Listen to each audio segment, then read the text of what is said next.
परम सत्कार योग गुरु प्यारी साध संगत जी, राधा स्वामी जी। संगत जी, आज मैं आपको एक बहुत ही बुरी खबर सुनाने जा रही हूँ। दोपहर तक ये साफ नहीं हो पाया था कि संगत उसमें शामिल थी या नहीं शामिल थी, लेकिन आपका दिल ज़रूर काँप उठेगा जी। उस दोनों ही गाड़ियों में संगत थी और इस दुखद एक्सीडेंट में दोनों ही गाड़ियों में सत्संगी भाई बहन सफ़र कर रहे थे और इस हादसे ने कई परिवारों को गहरे दुख में डाल दिया है। कुछ लोग तो इस हादसे से अपनी सांसें भी छोड़ चुके हैं। आज मैं आपको पूरी घटना विस्तार से सुनाने वाली हूँ।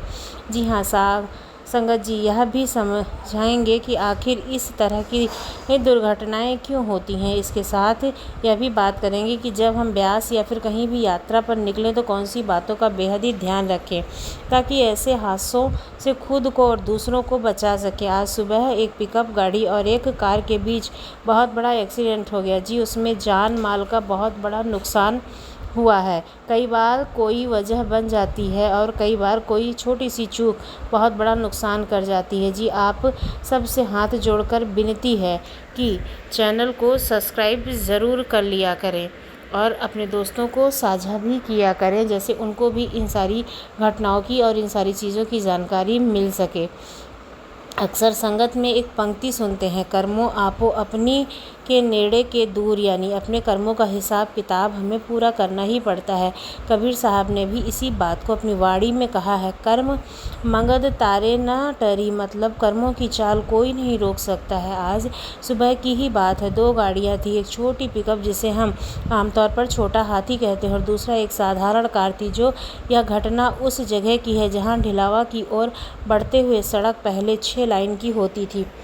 पुल पार करते ही तीनों भागों में बंटकर 4 लाइनों में बदल जाती है। वहीं कहीं छोटा हाथी चल रहा था। बताया जा रहा है कि या तो उसके टायर में कोई खराबी आ गई थी या फिर ड्राइवर की झपकी लग गई थी। गलती कार वाले की रही हो या पिकअप वाले की रही हो, गाड़ी बेकाबू होकर पलट गई और इतनी ज़ोर से गिरी कि कई लोग उसकी चपेट में आ गए।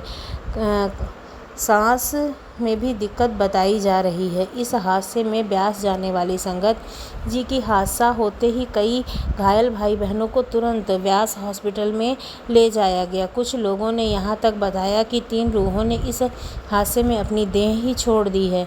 इस खबर में जितनी सुनने में भारी है, उससे कहीं ज़्यादा दिल को जख्मी कर देने वाली है जी। लेकिन मालिक की मर्ज़ी के आगे किसका बस चला है। बस तो हम आपसे हाथ की कठपुतली ही हैं, जब चाहे जैसा चाहे नचा ले, बस उसके फैसलों को प्रेम से स्वीकार कर लेना चाहिए। संगत जी, हादसा कब कहाँ किसे अपनी किस गिरफ्त में ले ले कुछ भी नहीं कहा जा सकता है। कभी ड्राइवर को नींद आ सकती है तो कभी टायर फट सकता है। कुछ ना कुछ एक कहते हैं ना कि हिल्ला रोजी मौत बहाना, इसी तरह से मौत बहाना करके ही हमेशा आती है। इसलिए मालिक से हमारी यही दुआ है कि वो किसी को भी ऐसी मुश्किल घड़ी में ना डाले। जो होना था वो हो गया, कोई उसे वापस नहीं कर सकता है जी। लेकिन हाँ, हम सब इससे सीख ज़रूर लेंगे कि जब भी गाड़ी लेकर निकलें तो सावधानी और धैर्य से चलाना चाहिए जी। एक किस्सा और सुनिए। करीब 20 साल पुरानी बात है कि नाकोदार में एक जत्था डेरा ब्यास के लिए जा रहा था। उस वक्त ढिलावा पुल नया नहीं बना था, पुराना ही था। वहाँ से होकर बिना गड्ढे बिना मुड़े जाना मुश्किल था जी। उसी मोड़ पर एक कैंटर आया और ड्राइवर का संतुलन बिगड़ा और वो कच्चे रास्ते में जाकर पलट गया। लेकिन बाबा जी की मेहर संगत को चोट नहीं आई थी, लेकिन किसी की जान नहीं गई थी। ऐसे छोटे छोटे हादसे कई बार हो सकते हैं। कोई घर से गिर सकता है तो कोई ऑफिस में फिसल सकता है, सड़क पर कोई अचानक गिर पड़ सकता है। कई बार मामूली चोट भी जानलेवा बन जाती है। यही अभी हाल ही में हम सब ने पूरी दुनिया में देखा कि एक विमान जो अहमदाबाद से लंदन की ओर जा रहा था, उड़ान भरते ही क्रैश कर गया और 250 से ज़्यादा जानें उस हादसे में चली गईं। आप खुद सोचो कि उस विमान में यात्रा करने वाले की तो मौत आई ही थी उस दिन, लेकिन वो बेचारे कॉलेज के स्टूडेंट अपनी कैंटीन में बैठकर लंच कर रहे थे। उनका इस विमान से, इसकी उड़ान से क्या लेना देना था, लेकिन फिर भी उनकी भी जान चली गई। यह सब कर्मों की ही तो चाल है।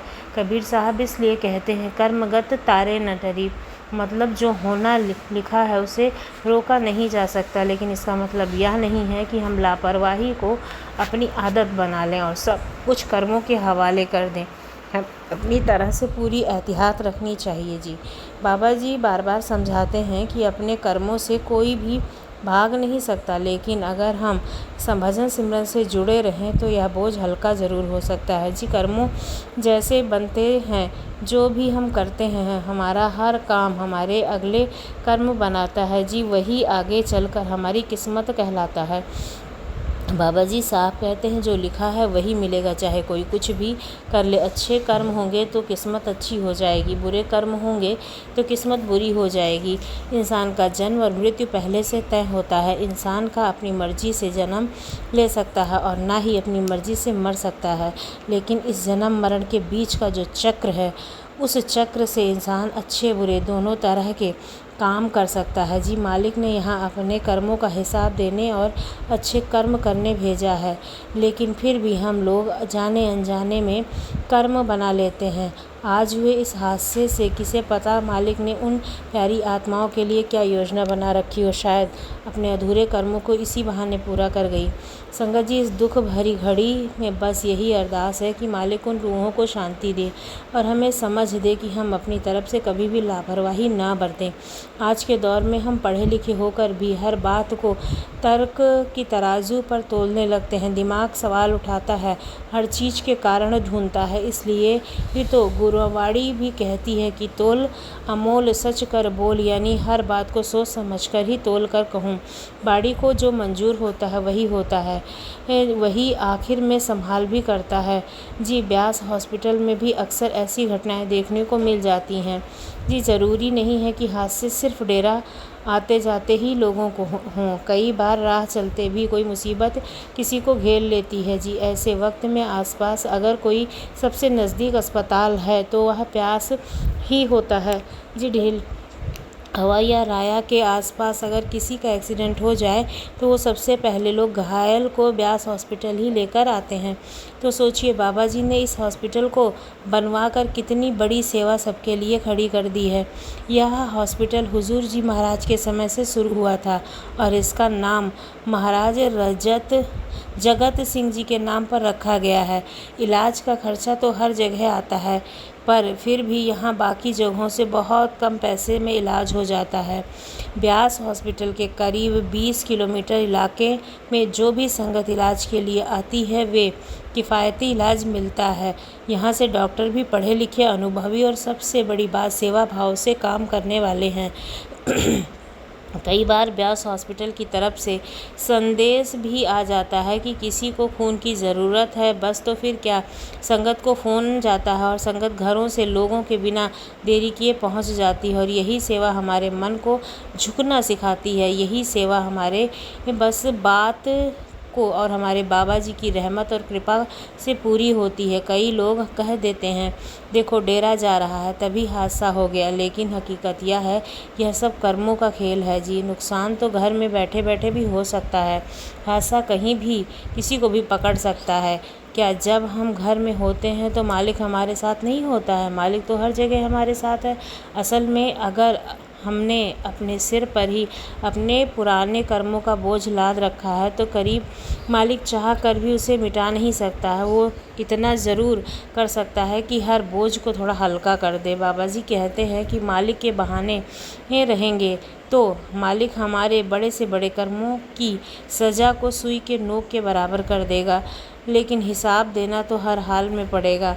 बाइबल में भी लिखा है, as you sow sell your ray, यानी कि जैसा बीज बोगे वैसा ही फसल काटोगे। अब देखिए क्या क्या बोते रहते हैं, कभी घमंड, कभी लालच, तो कभी क्रोध, कभी वासना, कभी यही लौट कर तो आता है। हम घबरा जाते हैं। हमें सोचना चाहिए कि बाबुल बोकर आम, बबूल का पेड़ अगर हम बोते हैं तो आम कैसे उगेंगे? बीज बोया बबूल का तो आम कहाँ से होए? कुछ दिन पहले परोर में बाबा जी ने सवाल जवाब में यही कहा था, बेटा इंसान करने से पहले सोचता नहीं है वो क्या करना चाहता है, या कर्म निभाने की बारी आती है तो फिर रोता है। संगत जी, यह मालिक से यही अरदास करते हैं कि वो सबकी संभाल करे, किसी के घर में कोई दुख ना आए, किसी को कोई परेशानी ना हो, हर बच्चा हर परिवार सुखी रहे। अब यहीं पर हमें दीजिए इजाज़त और ये अपने मालिक से यही दुआ कीजिए कि किसी को कोई तकलीफ़ ना हो और जो संगत अभी चोट चपेट में आई है उसको जल्दी से जल्दी बाबा जी ठीक करें और वो स्वस्थ हो